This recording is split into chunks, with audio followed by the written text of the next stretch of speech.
Welcome to the Six Figure Personal Stylist podcast, the ultimate no BS business podcast for ambitious personal stylists ready to build a six-figure and beyond personal styling business. You won't hear the typical snooze fest business advice that most personal stylists get told all of the time.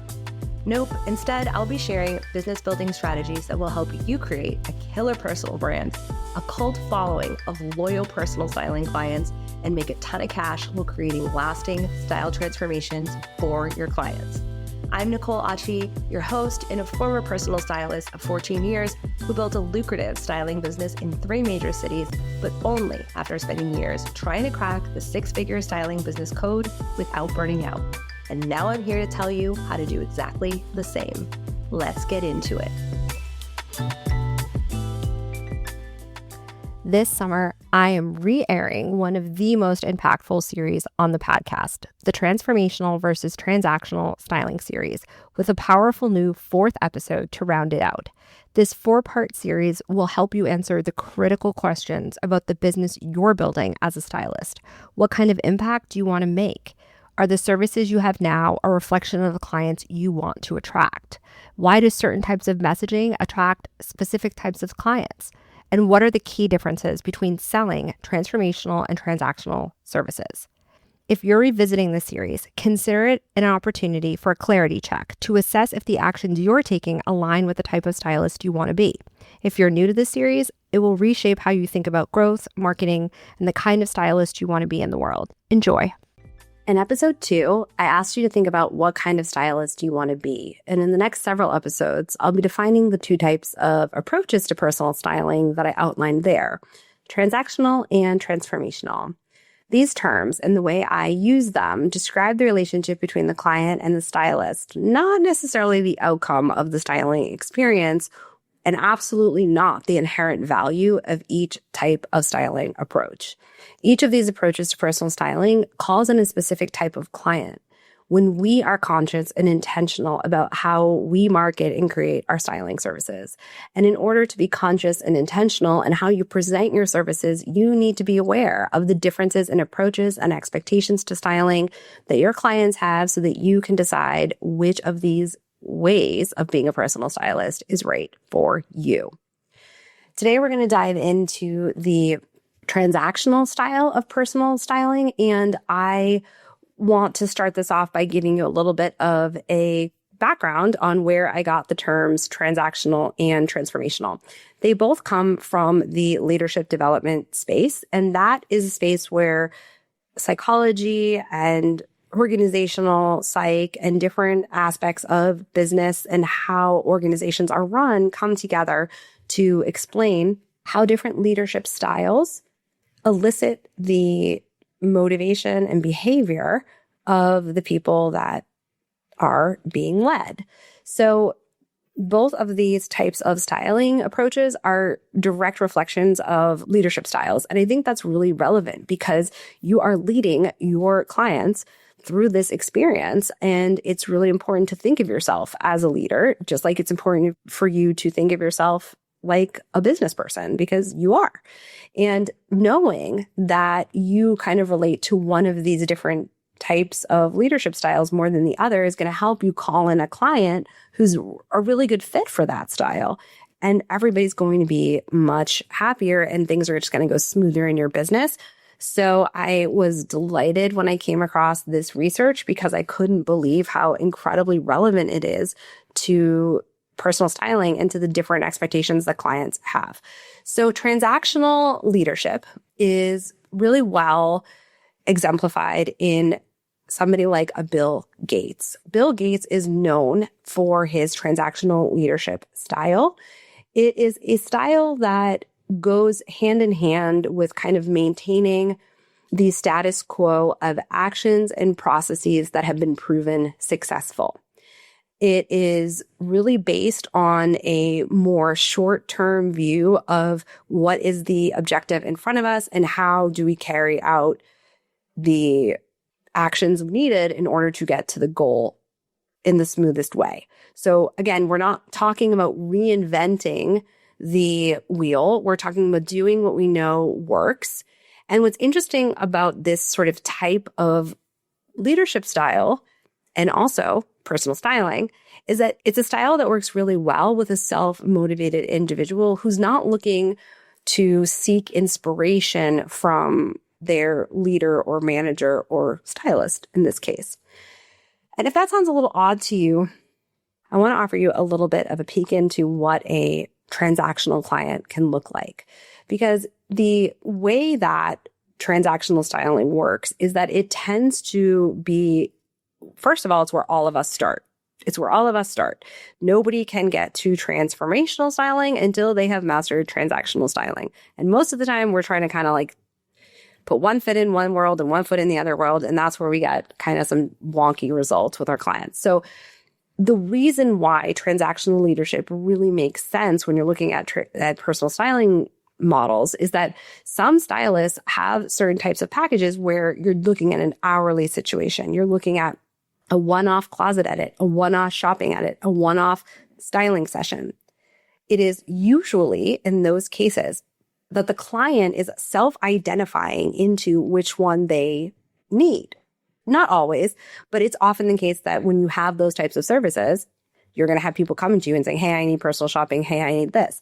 And it really is important, regardless of what the client says, for the stylist to have a way of vetting the client and making sure that the problem that they think they have is, in fact, the problem they think they have, and that the solution that they're choosing is the right solution to solve the problem.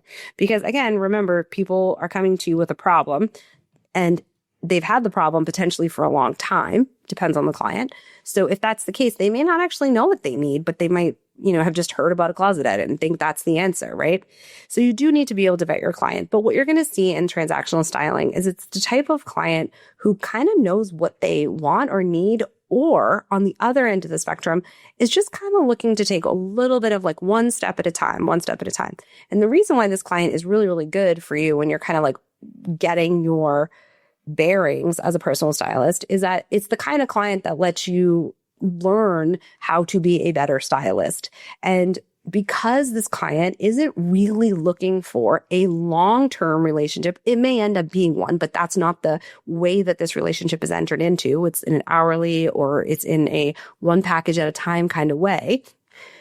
Because that's the case, you don't have the pressure of like, oh my gosh, I have to deliver this big, huge thing, right? And so I think all stylists should start here. And this is really where they should stay until they're super, super comfortable with having sort of the deeper, more identity-based conversations with their client, because it's really hard to be good at the styling process and trying to learn the styling process while also trying to do sort of inner reflection with the client. Like you have to master the actual process before you can, in any skillful way, get into the sort of more identity-based conversations. So what this looks like is you're going to have a specific type of business model and you're going to usually attract a specific type of client. So let's talk about the characteristics of transactional personal styling and that type of business. So this business is often whether stylists mean to set their business up this way or not, it can be a more numbers-based business, meaning you need a lot of volume to meet your goals. Sometimes that's the case because stylists, are charging very little. Well, they kind of get their confidence up, though, just so you know, after like 4 or 5 clients, it's time to raise your prices. There is no like end of the day, like, oh, I have to achieve this many clients or services or whatever in order to raise your prices. You need to live. And what you really want to do is be able to get those appointments under 3 hours. So if you're going more than 3 hours, the most I would say is 4 if you're stopping for a snack. You really need to work on getting that kind of handled, because what this particular group of people wants is a transaction, which means they're going to get in and they're going to get out. They do not want to be there for 8 hours. They certainly do not want to be there for like a 6-hour closet edit. And they usually want a solution that is very clearly defined. So when you have things like a standalone closet edit, a shopping session, and a styling session, you need to be clear what that person is going to get at the end. Are they going to get 20 styled outfits, depending on what's in their closet? Are they going to get a fully edited closet for that season? Are you going to organize it? Are you going to you really need to be specific, because that's going to be the thing that helps the transactional client convert to a paying client as soon as possible. So often, if you're in this world and you do not have a target market, you do not have a clear demographic, you work with men, women, photo shoots, kids, whatever, you're in the transactional world. You cannot be in the transformational world and serve everybody. It is not an option. Okay. And we'll talk about that more next week. But one of the things that's super common in the transactional styling world is that you often have a lot of services on your menu, like more than 3, like 4, 5, 6.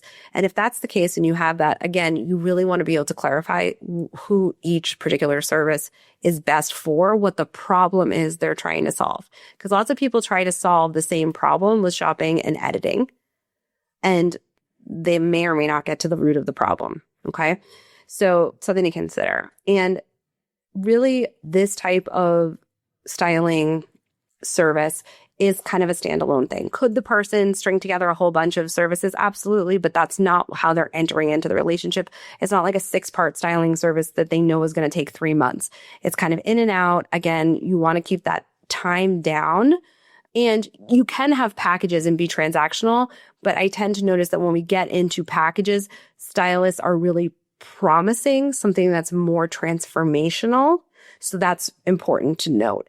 It is more expected and understood that if you're doing a one-off shopping appointment for somebody and you don't have an in-depth style discovery process, which is another aspect of transactional styling, it usually does not have an in-depth standalone session that is about the style discovery process.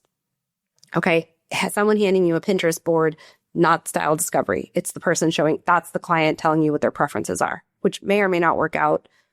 Depends, right? We've all had experiences with that, where somebody hands us a board and they're like, this is what I like. And you go and you shop for it and they're like, oh, just kidding, I don't like this. So that has its own, there's a whole series of reasons for that. But if you are getting to a transactional styling client, you have the right client, you're marketing to that client, that won't be a problem. What they say they like. So you get 2 different types of clients when you market and build a transactional styling business. And again, we all start here. Most of us start hourly. Most of us, we all have to learn how to do an edit, a shopping session, and a styling session. That is the foundation of being a personal stylist. The problem is some stylists think that that's where it ends. And if that's where you want it to end, fantastic, do you. But there is a lot of ways to be a personal stylist, and I want to open your eyes to them so you feel excited and motivated and inspired and just ready to grow your business in a way that's unique and different, so you can stand out, so you don't have to market as hard, so that you can make more money. And knowing where you sit in the marketplace is what's going to help you do that. And so understanding that the transactional client usually identifies as busy, and they often have kind of 2 ends of the spectrum that they sit on. On the high end, meaning this person wants a really high touch service and is willing to pay a fair amount of money. This person values their time more than their money, and so they would like you to do it for them. Most stylists do not know what their ideal client values more, time or money. And if you do not know that, you really are going to struggle to market to them in a way that's going to capture their interest. So this person identifies as busy. What do I mean by that? Everybody thinks they're busy. My toddler thinks she's busy. Everyone in the world thinks they're busy, and most of us are busy. But not all of us identify as busy. I am busy, but I do not want people to think, oh, she's busy all the time. That's just not how I want to show up in the world. But this actually is how this person wants to show up in the world, and it's how they identify. Like, it's part of their story about themselves that they're just very busy. And that's important because that means they're not going to want certain things from the styling experience. They might not be attracted to it. So this client on the high end often has a very clear sense of their aesthetic preferences. They may have worked for a while on their personal style. They may know like what kind of colors and textures and silhouettes and things like that they want in their closet. And they often want the stylist to do more of that. Another version of the transactional personal styling client that I have found, not just in my own career, but with many of the clients that I've worked with that are stylists, is this person may be looking for an update in their personal style as a result of their career, which doesn't have to mean, but can mean they're looking to signal. And of course, everybody's signaling with their personal style, but they're doing it in a way that is not signaling sort of their internal world to the outside. They're signaling status specifically. So examples of places and kind of client types I see this with is when you have like a very high-end realtor, for example. I was listening to a business coach for realtors the other day, and she was talking about how like they need to project the lifestyle if they're in the multi-million-dollar kind of like renting or selling world. They can't drive a Honda, is what she was saying. They need to lease a Mercedes or, a BMW or something. They have to give off the aura in their clothes, in their watches, with their shoes. This was her as a business coach. This is her recommendation. So I'm just telling you what I heard. That they need to give off like this idea that they don't really need the sale. That like the sale, like by signaling with their clothes and their possessions, they don't really need the sale. They're already doing well. This is not the only field that I've seen this in. When I worked with presidential advisors as a stylist, I saw this all the time. It wasn't very flashy, but it was very transactional in the sense of like, there was like norms and rules we had to follow, and like colors signaled different things. And it wasn't really like them looking inside and being like, do I want people to think that I'm sensitive or confident or whatever? It was just like, you're kind of projecting a persona. Okay. So think of it like that. Is every high-end client like that? No. And some of them have actually figured out their style. But if you have a client who's really, really interested in only luxury goods, and specifically for one context of their life, like work, but like their apartment, when you go to their house, like doesn't look like that, or in general, when you're meeting with them on Zoom, you're not getting that vibe, but they want that. They want you to like shop for luxury stuff for their work life or whatever. That's a transactional client. And it's because they're really, like I said, signaling in a way that is not about the internal world. It's about perception. And it's only about perception. Okay. Now, of course, perception and signaling happen in a transformational styling service, but it's led by the client's view of themselves or their ideal vision of themselves, not with what other people think of them, right? That's exactly the opposite of what we're trying to do in a transformational styling service. We'll get into that next week more, but that's one end of the spectrum. And like I said, that person values their time more than their money, and so they're willing to spend a lot. Now, at the other end of the transactional spectrum is an interesting kind of other type of client. And this is a client who is kind of looking to baby step their way into personal styling. This is someone who maybe buys like a PDF about style, or they take a class, or they've read a couple books, but they kind of are operating from the view that they don't really maybe have a style, or they feel lost with their style, or they feel like they have lost their previous personal style that felt good for them.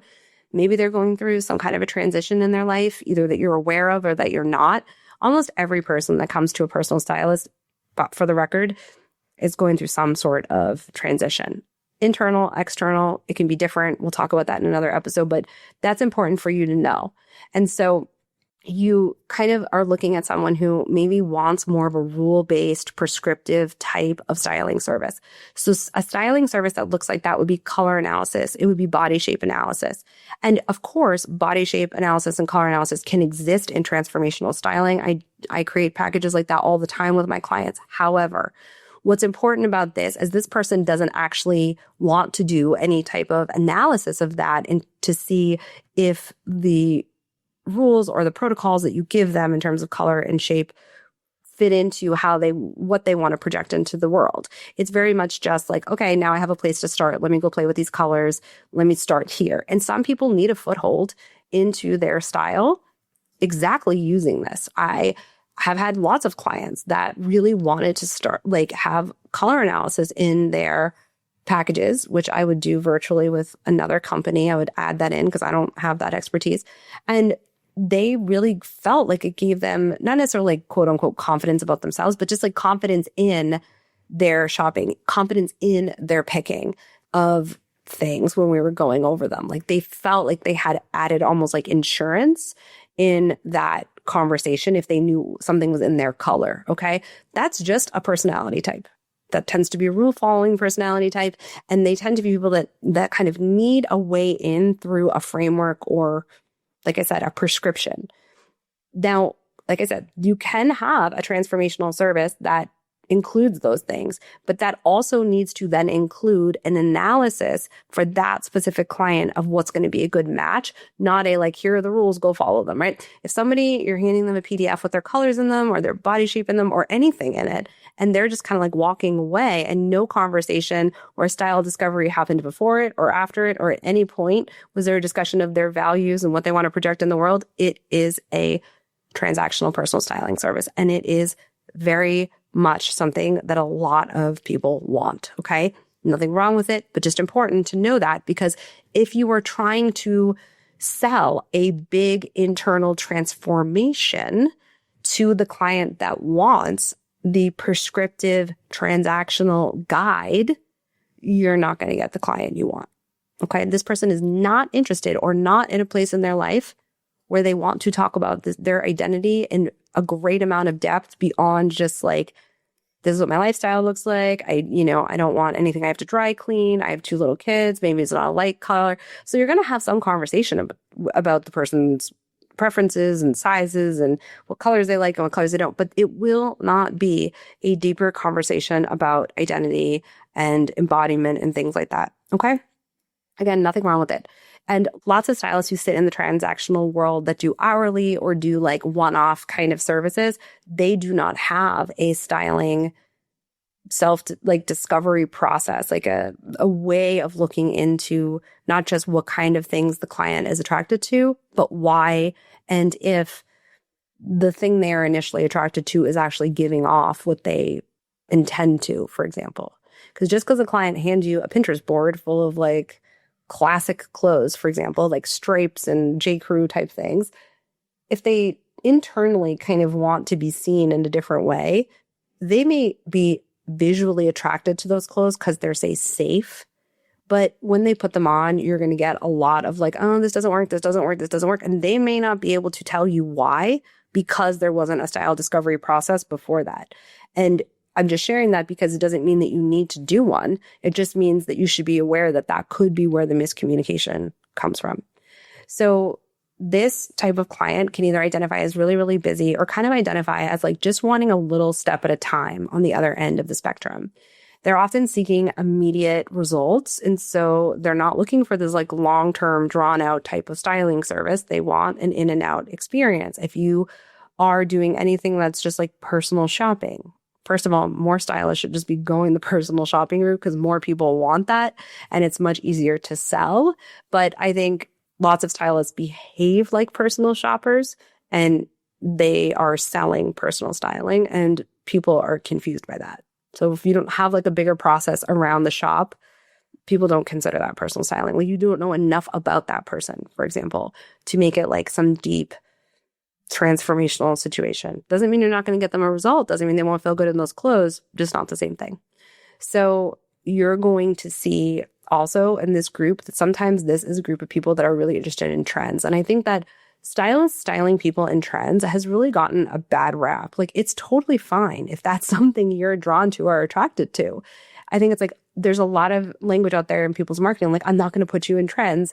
And what I think is problematic about that is that even if you're not going to put, say like a 40-year-old woman in trends, she still wants to feel modern. So you're maybe confusing those two things. Like that can make a client think like, ooh, I want to work with them, but I don't want to look like old and stuffy. And so some people just think trends means like modern. So you really need to think, what do the people I want to work with want? And often when I see people looking at targeting women in like their 40s and 50s and they talk about like, I'm not going to give you trends. It wasn't even on that person's mind that you were going to give them trends. That's like not even in their world. So it's also okay to give people trends if that's what they want. And that is also going to speak to the transactional personal styling client because it's kind of like you have to move quickly with trends, right? I mean, not really that quickly if we're being honest, but it's seasonal. It changes with the seasons, what's in, what's out and stuff like that. So they're not going to want to do like one shop a year or 2 shops a year. They're going to really want to be in, they're going to kind of want to keep these quick appointments up so they're staying in the know. And that's great. there's tons of people like that. And it's okay if you find it fun, and it's okay if you find it exciting to do trends. I do think this is getting like a bad rap. There are a lot of ways to be a stylist. And if you're super into trends, market to people that want trendy clothes, because there's plenty of stylists that are knocking it. And honestly, like, I don't really understand and I guess that one of the things people could argue is like, oh, you're just going through, so much clothes and it's wasteful, but not always. I've had clients who spent a lot of money on clothes and wore trends from like Prada, and like they didn't just like throw out clothes. They just had tons of money. So I think we need to also remember that like there are people in that world. They're not necessarily being wasteful. Maybe they're reselling their clothes. Maybe they're auctioning their clothes off. Maybe they're donating them for charity. I saw lots of clients do that. Just because it's trend doesn't mean that it's throwaway. And I think that's also something that gets convoluted. So if you're into that, this would be a great client for you. Like I said, they're usually wanting something that's pretty quick turnaround. So you're not going to want really long drawn out services. What are you going to be talking about in your marketing to get a transactional styling client? Let's talk about that so that we can get you the kind of client you want if this feels like what you want. Again, remember, we're kind of going to be thinking a lot about if you're going to like the high end of what I talked about, someone that really is maybe looking at this for their career. They already have a good sense of their style. So I've had stylists go into people's closets and they already have like really high-end stuff, or they really have like good basics, or they have a pretty good sense of their style and they're just filling in the gaps. There's a whole world for that, by the way. It's not transformational personal styling because you're not transforming the style into something else. You're giving them more of what's already there and making it more cohesive. So that's what you should be marketing towards. You should be emphasizing speed, convenience, and availability in your messaging. You should highlight the changes of seasons. I do want to be kind of like temper you with that, because you should always be marketing yourself. It shouldn't just be when there's a change of seasons. That's what creates really high highs and really low for stylists.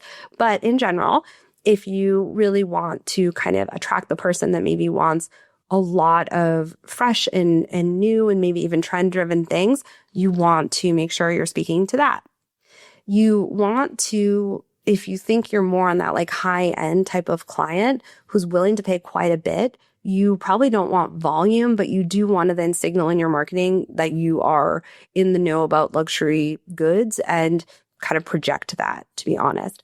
If you are more in the other end where you're doing kind of like hourly here and there, or you're working with more of a prescriptive styling model, like you're just doing color analysis, you're just doing body shape analysis, and you want to stay in that place, which I know stylists that are making like $500,000 doing just color analysis. So like, there's a whole world there for that. But if you want to build that out, call me and we can do that and make it an even bigger business. But aside, if that is where you are and you're in like prescriptive kind of, you're doing color analysis one-off, you're doing body analysis one-off, you're going to need a lot more clients. So you're going to have to think of ways to make that work for you, which might mean you do something like a styling party, which you can do in other types of worlds, but you can do like a color analysis party. I saw somebody the other day in a mom's Facebook group here in Brooklyn that asked if they knew anybody that could do a color analysis party, people for like a 40th birthday. So like that's a whole world. I have a million ideas for that kind of stuff. So that's what I mean. Like you really want to be thinking about how are your services a good representation of the value and desire and experience that the person that you're trying to call in wants. And how are you marketing it so that no one's going to say that you're going to get to the deepest levels of your like soul and project it into your style if you're doing a style party or like a color analysis party, right? It's fun. It's probably going to give people some things to think about. It could even be something that deeply impacts them. Like they might see themselves differently because they start wearing colors for sure. Again, this is not to say that you can't have a deep impact on your clients when you are in transactional world. Like, especially if you have a client who really, really, really values their time, it is so important to that person. They can trust you to carry out the tasks at a high end and deliver the clothes to their office, say, or get a tailor to their house. Like this is a very convenience type of group when you're going down the high end. And at the low end, you want people that are kind of getting that excitement and that like dopamine hit of the prescriptive experience. Okay. And that's how you continue to keep that client coming back when you need such high volume. Okay. So what's really important is that you're talking about the experience in a way that speaks to the values of the ideal client, which is fast, convenient, potentially like the availability in terms of like it's seasonal. I know what's the freshest is in this kind of trend driven market. I know a lot about, say, like the colors that are dropping this season, right? You're going to really be talking about those things. You're going to be staying a little bit further away from this, sort of identity conversation, because if you do that, and I mean, you do that like outside of just like a client testimonial, if a client says like, your services completely made me so confident, blah, blah, blah, fantastic, put it up. Not saying that it can't make that person feel great about themselves, but you don't want to promise a style discovery experience. You don't want to promise like this full makeover experience if you are not going to be giving them the tools to be your partner in that. And I think that's what's really important, is that this can have a bit of a different vibe. Like if you don't have a really solid sales process, client intake process that gets deeper than just like your sizes, right? That has some more introspective questions on it. If you don't have an entire session that's just related to style discovery and helping that client like think about how do they actually really want to show up, not just what do they like. If you don't have those pieces, if you don't have space for that client to ask questions and kind of explore the things that are going on in their mind, even like after the session, then you're probably going more towards transactional and you want to stay away from any type of promise of the transformational. Okay. Because when you do that, you make sure you call in a client who is on the same page as you. When I hear a lot of stylists promising things like big, deep transformations or talking about, identity shifts and talking a lot to the type of client who's going through like massive transitions and wants to like a divorce or something like that. And they want this like whole new style, but they're offering like 2-hour appointments. There's something off. The stylist is offering like a 2-hour shopping session with nothing before and nothing really after, except for like a form that gives them their sizes. You're going to have a lot of people that are a bit confused. And that's just really important to know because people are much savvier consumers than they were years ago about personal styling. And this is often the reason why things like tips and tricks in your marketing doesn't really get you anywhere in terms of converting clients. It's because specifically if you're saying like, here's some tips and tricks and I offer an hourly model or I offer a one-off styling session, that person does not want your tips and tricks. They are busy or they literally don't know where to start. Okay. You may get somebody that is in the transformational world a little bit more willing to apply some of those things. Somebody that wants like that deeper change might be kind of looking to take a few steps towards the process before they hire you, but you're not going to get it from the transactional client. So they're just kind of going to glaze right over it. So those are some things to think about in terms of the transactional styling world. Again, we all start here. It's really just a matter of if you want to go into the next phase or not. And you do not need to make a lot of money. And in fact, as long as your marketing is really aligning with this type of client, you're going to do really, really well. And you're actually going to stand out because lots of stylists are just kind of conflating their marketing types right now. And it's not doing what it could for the marketplace. It's not being super clear and direct to people that want a super clear and direct personal styling answer. Okay. So some things to think about. I hope that this was helpful and I will chat with you in the next episode about transformational personal styling. Thank you so much for hanging out with me. It turns out that social proof is actually pretty important. So if you could help me out, I'd so appreciate it. If you just had a quick free moment and could leave me a rating or review on the podcast app, that would be killer. And even better, if you wanted to share this episode on Instagram and tag me, that would totally make my day. And it would bring so much more awareness to the podcast and would help other stylists just like you who are looking to build lucrative styling business, because the better each of us does, the better all of us do. Thanks for hanging out with me, and I'll chat with you next time.